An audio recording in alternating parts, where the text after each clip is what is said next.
آج کراچی میں گرمی بھی ماشاءاللہ کافی زیادہ ہے.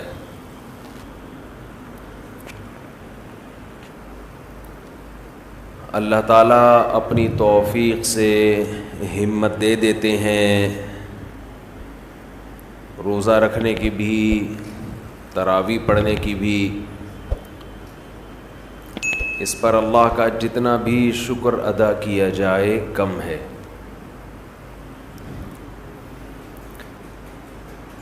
لئن شکرتم لأزیدنکم ولئن کفرتم ان عذابی لشدید. فرمایا اگر شکر کرو گے تو میں اپنی نعمتوں میں اضافہ کروں گا، اور اگر ناشکری کرو گے تو میرا عذاب بہت سخت ہے.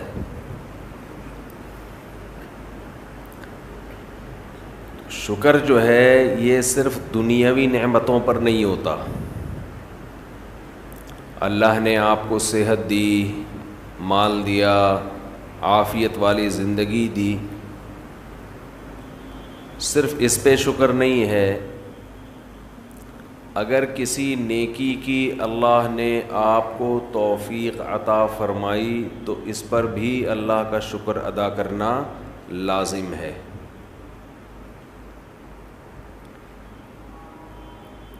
رمضان میں سب سے بڑا اللہ کا احسان یہ ہے کہ اللہ آپ کو فرض روزے پورے کرنے کی توفیق دے دے. یہ بہت بڑا انعام ہے. ایک چیز جو میں لوگوں میں نوٹ کرتا ہوں، غور کرتا ہوں، جن لوگوں کو روزے رکھنے کی توفیق ملتی ہے وہ چونکہ عادی ہوتے ہیں، ہر سال رکھ رہے ہوتے ہیں، تو وہ روزوں کو روٹین کا ایک حصہ سمجھتے ہیں. اور جو اس نعمت پر ان کو احساس ہونا چاہیے کہ اللہ نے ہم سے کتنا بڑا کام لیا، وہ احساس ان کو نہیں ہوتا. جب اللہ آپ کو کوئی بڑی نعمت دیتا ہے تو اللہ بھی یہ چاہتا ہے کہ یہ اس نعمت پر خوش ہوں. کسی نے آپ کو بہت بڑا گفٹ دیا، آپ نے ایسے لے کے سائڈ پہ رکھ دیا، دیکھا بھی نہیں اس کو، تو یہ دینے والے کی بھی بے اکرامی ہے.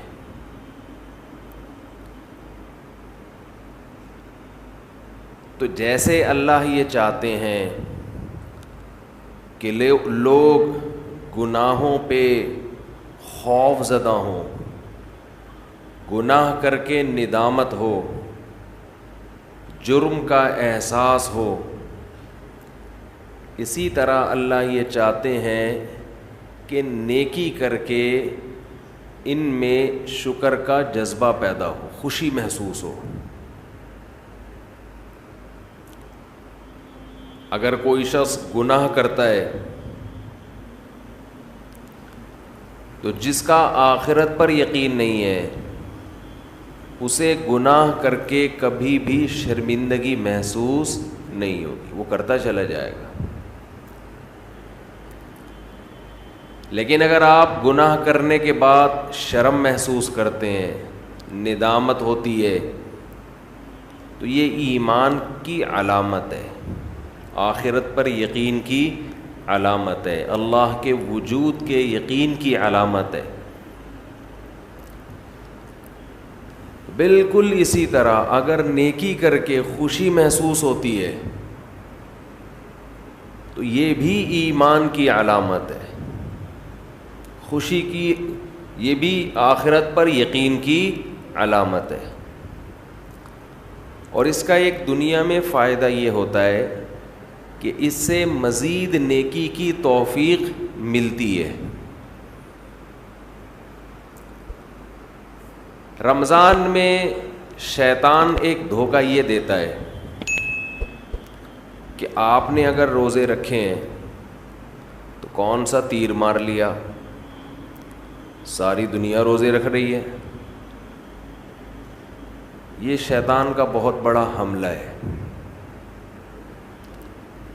میرا معاملہ یہ ہے، الحمدللہ ہم سب روزے رکھتے آ رہے ہیں بچپن سے ہی. جب سے بلوغت کی دہلیز پہ قدم رکھا ہمارے گھر میں روزے کا معمول تھا. روزہ چھوڑنے کا تصور ہی نہیں تھا. اب بھی نہیں ہے، پہلے بھی نہیں تھا. تو رکھتے آ رہے ہیں بچپن سے، بلکہ جب بالغ نہیں تھے اس وقت بھی رکھتے تھے. ہمارے بچے اب بھی رکھ لیتے ہیں. تو منع کرنا پڑتا ہے کہ بھائی نہیں رکھو. بچوں کو تو شوق ہوتا ہے کہ رکھنا ہے. تو الحمدللہ معمول ہے. لیکن اس کے باوجود میں یہ سوچتا ہوں کہ اے اللہ، میرے جیسے نالائق کو تو نے یہ توفیق دے دی کہ میں رمضان کے روزے رکھ رہا ہوں. یہ تیرا مجھ پہ بہت بڑا احسان ہے. انسان یہ سمجھے اپنے بارے میں کہ صرف میں ہی گویا رکھ رہا ہوں، مجھے باقیوں سے غرض نہیں ہے وہ کیا کر رہے ہیں. میرے اوپر تو بڑا احسان ہے اللہ کا. ہم تو نالائق ہیں بھائی. عام دنوں میں ایک روزہ رکھنے سے پہلے 10 دفعہ سوچتا ہے انسان کل رکھوں کہ نہیں رکھوں.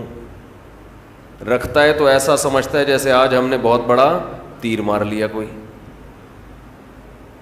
اور رمضان آتا ہے، ہم جیسے مجھ جیسے نالائق کو اللہ توفیق دے دیتا ہے 29 یا 30 روزے رکھنے کی. 30 کی تو 15 سال ہو گئے، کوئی رپورٹ ہے ہی نہیں. 29 ہی ہوتے ہیں پاکستان میں. 29 روزے رکھنے کی اللہ ہم جیسے نالائقوں کو توفیق دے دے. تو بھائی میں تو اپنا معاملہ اللہ سے دیکھتا ہوں کہ مجھ سے تو نے اتنی بڑی نیکی کروا لی. مجھے کیا پتا بھائی قدیر بھائی کیا کر رہے ہیں، شاکر بھائی کیا کر رہے ہیں، رفیع بھائی ہیں، یہ تو روزہ رکھ کے پتہ ہی فرق ہی نہیں پڑتا ماشاءاللہ. روزے میں بھی ایسے ایسے گھوم رہے ہوں گے یوں کر کے. آپ دیکھ لیں کبھی ان کو آ کے. روزہ رکھ کے نا عصر کے وقت سب مرجھائے ہوئے ہوتے ہیں. کراچی میں جیسی گرمی ابھی شروع ہو گئی ہے تو رفیع بھائی نہیں ماشاءاللہ مرجھائے ہوئے ہوتے ہیں. ان کو پتہ نہیں اللہ نے الگ سے کوئی انرجی دی ہے. رکھتے ہیں، آپ بدگمان نہ ہو. بعض دفعہ انسان اتنا فریش ہوتا ہے کہ لوگ سمجھتے ہیں کہ اس کا ہے ہی نہیں. یہ ہمیں یقین ہے کہ رکھتے ہیں. تو میں تو یہ دیکھتا ہوں کہ میرے جیسے نالائق کو اللہ نے توفیق دی تھی. میں تو اس پہ خوش ہوں بھائی. میں تو اس پہ خوش ہوں کہ ہم جیسے تیسے ہیں. جتنے مرضی نالائق ہوں، او بھائی ایک روزہ نہیں، 2 نہیں، 3 نہیں، 4 نہیں، 5 نہیں، 6 نہیں، 7 نہیں، 8 نہیں.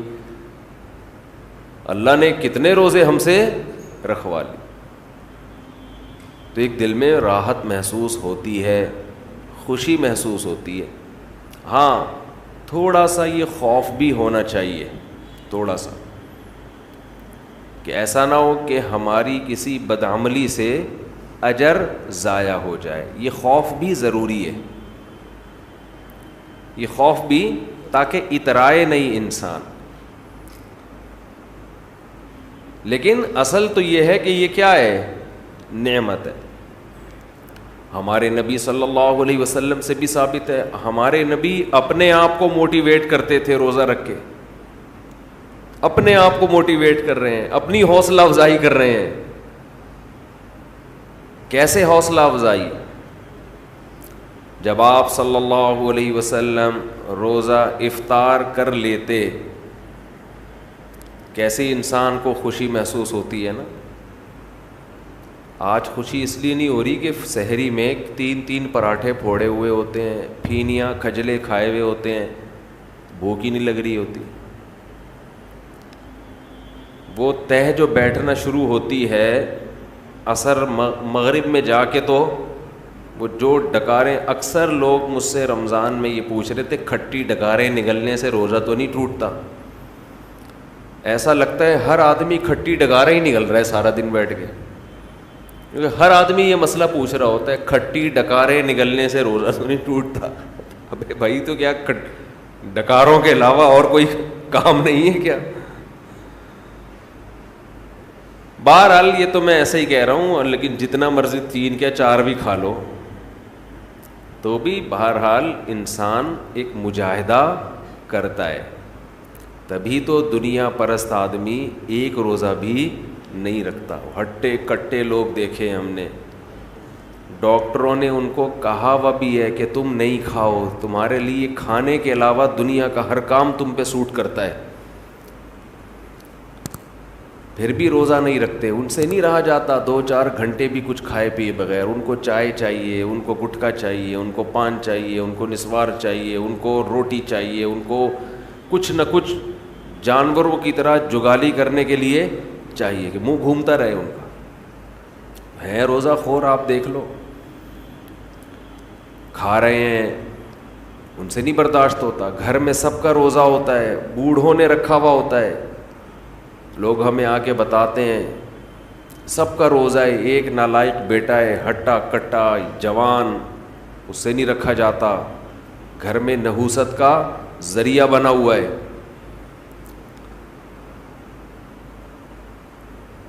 تو ایسے ہی صورت میں اللہ اگر آپ کو توفیق دے دیتا ہے تو ٹھیک ہے, تھوڑا خوف بھی ہونا چاہیے کہ پتہ نہیں قبول ہو رہا ہے کہ نہیں ہو رہا, لیکن امید کو, شکر کو خوف پر غالب رکھنا چاہیے.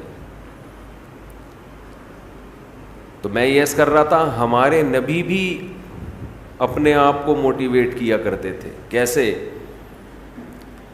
حالانکہ ہمارے نبی میں خواہشات پہ کنٹرول کرنے کی بہت طاقت تھی. آپ تو 24 گھنٹے کا روزہ رکھتے بسا اوقات. تو آپ صلی اللہ علیہ وسلم جب روزہ افطار کرتے تو کیا فرماتے؟ ذہب الظما, پیاس چلی گئی. ذہب الظما, پیاس چلی. تھوڑی دیر کی ٹینشن تھی, ہمارے اللہ نے وہ پریشانی ختم کر دی.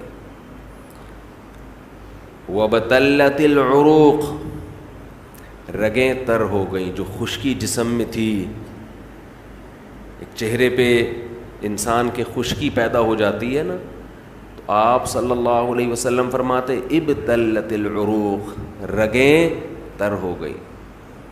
یہ دنیاوی ٹینشن جو تھوڑی دیر کی تھی یہ بھی اللہ نے ختم کر دی. وَثَبَتَ الْأَجْرُ إِنْ شَاءَ اللَّهُ, اور اللہ نے چاہا تو اجر ہمارے نامہ اعمال میں لکھ دیا گیا. یعنی یہ ہمارے لیے کتنی خوشی کی بات ہے کہ ہمارے رب نے ایک نیکی ہم سے کروا کے جو پریشانی تھی وہ بھی ختم کر دی, اور نیکی کا ثواب ہمیشہ کے لیے ہمارے اعمال میں درج کر دیا. جب انسان گناہ کرتا ہے تھوڑی دیر کی لذت حاصل ہوتی ہے, یہ لذت تھوڑی دیر بعد ختم, اور نحوست اور گناہ اور اس کا عذاب آپ کے اعمال میں ہمیشہ کے لیے لکھ دیا گیا. ایسا ہوتا ہے کہ نہیں ہوتا؟ بد نظری ہے, انٹرنیٹ پر کوئی فحش چیز دیکھ رہے ہو, زنا کر رہے ہو, کچھ حرام کھا رہے ہو, تھوڑی دیر کا گناہ ہے, لذت تھوڑی دیر کی ہے, مزہ تھوڑی دیر کا. کوئی گناہ ایسا نہیں ہے جس میں ہمیشہ کا مزہ ہو. اللہ نے انسان کی خواہشات کو محدود اور صلاحیتیں بھی محدود.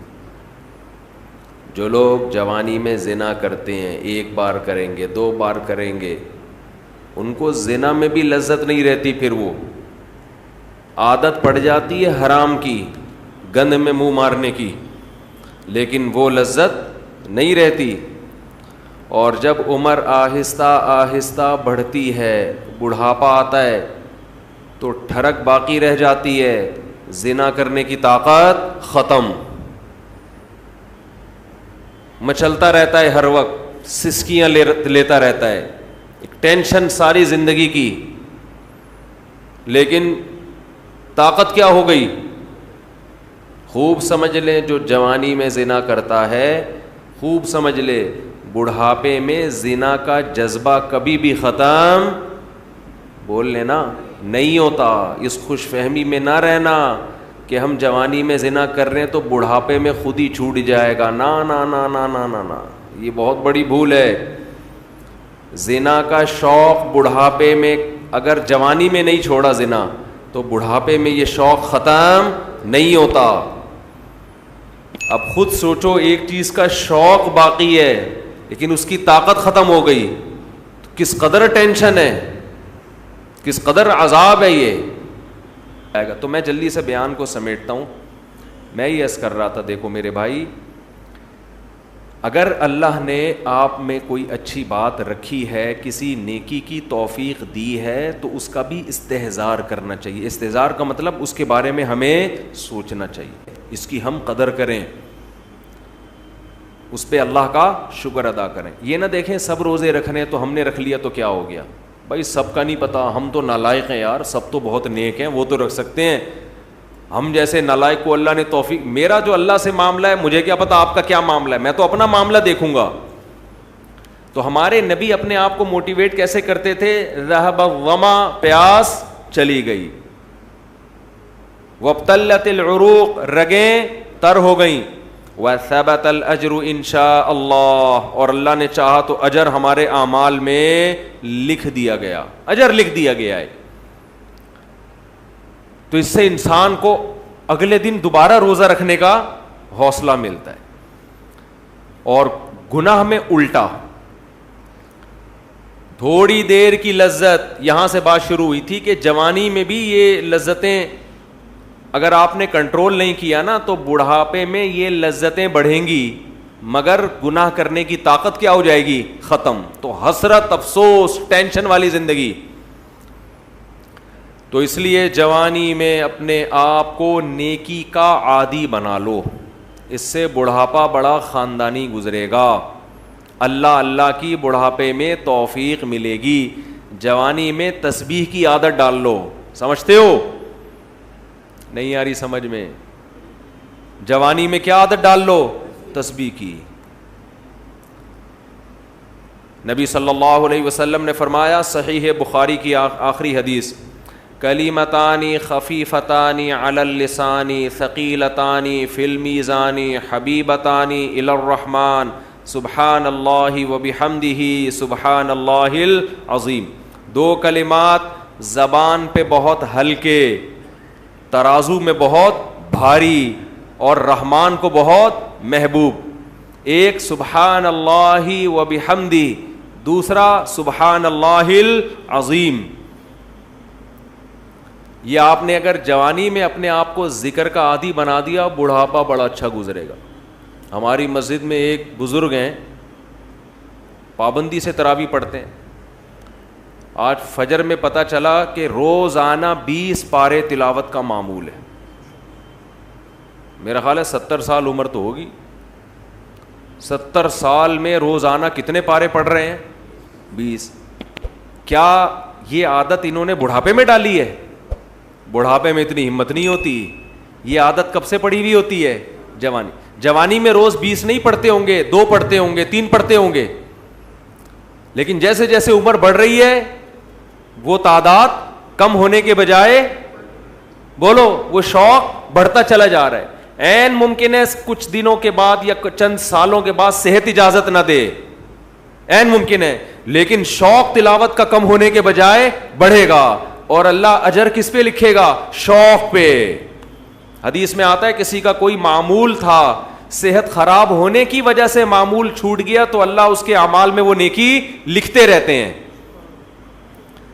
جیسے کسی نے ہمیشہ رمضان میں روزے رکھے ہوں، بڑھاپا آ گیا، شوگر، بیماریوں کی وجہ سے روزہ نہیں رکھ پا رہا، تو اب یہ تھوڑی کہ اللہ اس کا اجر ضائع کریں گے. اللہ کہیں گے تو نے ہمیشہ رکھے ہیں، اب مجبور ہے تو میں تیرے اعمال میں روزے لکھتا چلا جاؤں گا میں. تو آج آپ نے اپنے آپ کو، میرے بھائی، اللہ کا تھوڑا تھوڑا اللہ کا ذکر کی عادت ڈالو. میں نہیں کہہ رہا آپ سے زیادہ نہیں ہوتا تو وحشت نہ پیدا، تھوڑا کر لو. آج تھوڑا کرو گے، کل اس تھوڑے میں ایسی لذت ہوگی کہ اللہ اس مقدار کو بڑھا دے گا. حدیث میں آتا ہے سبحان اللہ والحمد للہ ولا الہ الا اللہ واللہ اکبر، یہ کلمات احب الی اللہ مما طلعت الشمس او کما قال صلی اللہ علیہ وسلم، سورج جن چیزوں پہ طلوع ہوتا ہے، ظاہر ہے سورج تو پوری دنیا پہ طلوع ہوتا ہے، ان تمام چیزوں میں اللہ کو سب سے زیادہ محبوب یہ کلمات ہیں۔ اور دیکھو اس میں اللہ کا کوئی فائدہ نہیں ہے، اللہ کی آپ حمد و ثنا کریں، اللہ کا کوئی فائدہ نہیں ہے۔ اللہ یہ چاہتے ہیں میرے بندے اپنی زبان سے میرا نام لیا کریں، اللہ کو اس بات کی خوشی ہوتی ہے۔ ہمارے حضرت ایک شعر پڑھا کرتے تھے، یہ جو اہل اللہ ہوتے ہیں نا ان کو ذکر کی بڑی عادت پڑ جاتی ہے، بار بار اللہ کا نام لیتے لیتے نا، شروع میں تو انسان کو عادت نہیں ہوتی، جب نام لیتا ہے بار بار ذکر، تو پھر اس کا ٹائم اللہ کے ذکر کے بغیر پاس نہیں ہوتا، پھر اس کو ایک کمی محسوس ہوتی ہے۔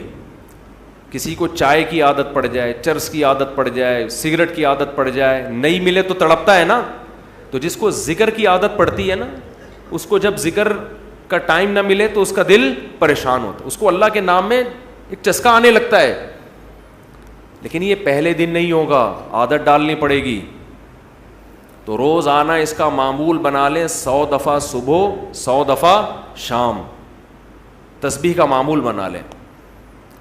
اس سے کیا ہوگا، ابھی شاید دل نہ لگے آپ کا، لیکن جیسے جیسے عمر بڑھے گی اللہ کے نام کا چسکا لگنا شروع ہو جائے، بڑھاپا بہت اچھا گزرے گا، اللہ کو یاد کر کے گزرے گا۔ کھوپڑی شریف میں بات آ رہی ہے کہ نہیں آئی؟ اور اگر ہر وقت دنیا کے تذکرے کرتے رہے نا، ہر وقت ویڈیو گیم لے کے بیٹھے ہوئے، PUBG کھیل رہے ہیں، سانپ والا اب تو سانپ والا ختم ہو گیا، اب آ رہا ہے سانپ والا، نوکیا میں آتا تھا سانپ لمبا ہوتا جا رہا ہے، اس کو پتہ نہیں فضول ٹائم ویسٹ کر رہے ہو۔ ہم پریشان ہوتے ہیں یار، ہمارے پاس کاموں کو نمٹانے کا ٹائم نہیں ملتا، ہم تو چاہ رہے کاش یہ دن 24 گھنٹے کے بجائے 48 گھنٹے کا ہو جائے، اور لوگ کیا کر رہے ہیں کہ وہ باقاعدہ ارادہ کر کے ضائع کر رہے ہیں ٹائم۔ ہمارے تو کام نہیں نمٹتے، جب ہم رات کو سونے کے لیے لیٹتے ہیں تو کہتے ہیں یار آج کا دن بھی گزر گیا اور کام ویسے کے ویسے ہی، اور ادھر باقاعدہ ارادہ کر کے جو ہے نا ٹائم ضائع کیا جا رہا ہے کہ چلو ٹائم ویسٹ کرتے ہیں۔ ایسی چیز میں ٹائم گزر جائے نا جو ذہنی تفریح کا ذریعہ بنے تو بھی ٹھیک ہے، گپ شپ لگا لو دوستوں کے ساتھ بیٹھ کر، یہ کیا ہے یار دماغ کو خام خواہ کا تھکا رہے ہو بیٹھ کے۔ تو اگر PUBG کھیلنے کی عادت ڈال لی تو جاؤ گوروں کا بڑھاپا دیکھو، اولڈ ہاؤس میں بڑھاپے میں سنوکر کھیلتے ہیں، کیرم بورڈ کھیلتے ہیں، لڈو کا نہیں مجھے پتا، یہ چیزیں کھیل رہے ہوتے ہیں بڑھاپے میں، اور ہمارا بڑھاپے میں ایک دن میں 20 پارے ختم کر رہا ہے۔ سمجھتے ہو کہ نہیں؟ وہ نماز میں دل بہلا رہا ہے، وہ تہجد میں اس کا ٹائم گزر رہا ہے۔ بھائی ویڈیو نہ بنائے، لکھا ہوا ہے نا۔ تو یہ کیسی عجیب بات ہے، آپ جائیں وہاں، ایک صاحب نے مجھے کہا کہ میں نے یورپ میں بڈھی عورتوں کو دیکھا، بڈھی عورتیں 5-6 بڈھی عورتیں بیٹھی ہوئی اور جوا کھیل رہی ہیں، تاش کھیل رہی ہیں۔ کہہ رہے مجھے یاد آیا یار ایک ہماری بوڑھی ہیں، ہماری بوڑھی عورتیں مصلے پہ بیٹھی ہوتی ہیں، اللہ اللہ کر رہی ہوتی ہیں، آخری وقت اللہ کا نام لے کے گزار رہی ہوتی ہیں، اور ایک ہی بڈھیاں ہیں اور کیا کھیل رہی ہیں؟ تاش کے پتے۔ اچھا لگتے ہیں بڑھاپے میں یہ؟